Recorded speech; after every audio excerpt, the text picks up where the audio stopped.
প্রিয় দর্শক, আপনার টিকটক অ্যাকাউন্টকে যদি আপনি প্রাইভেট অ্যাকাউন্টে সুইচ করতে চান তাহলে হোম পেজ থেকে প্রোফাইল আইকনে যেতে হবে। প্রোফাইল আইকনে যাওয়ার পর উপরে ডান দিকে থ্রি লাইনে ক্লিক করতে হবে। থ্রি লাইনে ক্লিক করার পর আপনাকে নিচের দিকে দেখতে হবে সেটিংস অ্যান্ড প্রাইভেসি, এটাতে ক্লিক করতে হবে। আমি দেখিয়ে দিই, এই সেটিংস অ্যান্ড প্রাইভেসির উপরে ক্লিক করতে হবে।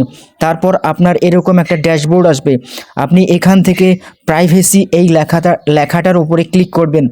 প্রাইভেসি এই লেখার উপরে ক্লিক করলে আপনার প্রাইভেট অ্যাকাউন্টের যে অপশনটা সেটা কিন্তু এখানে দেখতে পারবেন। এটা যদি এনাবেল করে দেন তাহলে আপনি সমস্ত ব্যবসায়িক অ্যাকাউন্ট বৈশিষ্ট্য হারাবেন, অথবা আপনার অ্যাকাউন্টে আর আপনার ব্যবসায়িক ওয়েবসাইট এবং ইমেল ঠিকানা প্রদর্শিত হবে না। আপনি যদি স্বইচ্ছায় প্রাইভেট অ্যাকাউন্টে সুইচ করতে চান তাহলে আপনাকে এটি করতে হবে, অন্যথায় আপনার করার প্রয়োজন না হলে আপনি এটি করবেন না। এটা আপনাকে ভেবেচিন্তে করতে হবে।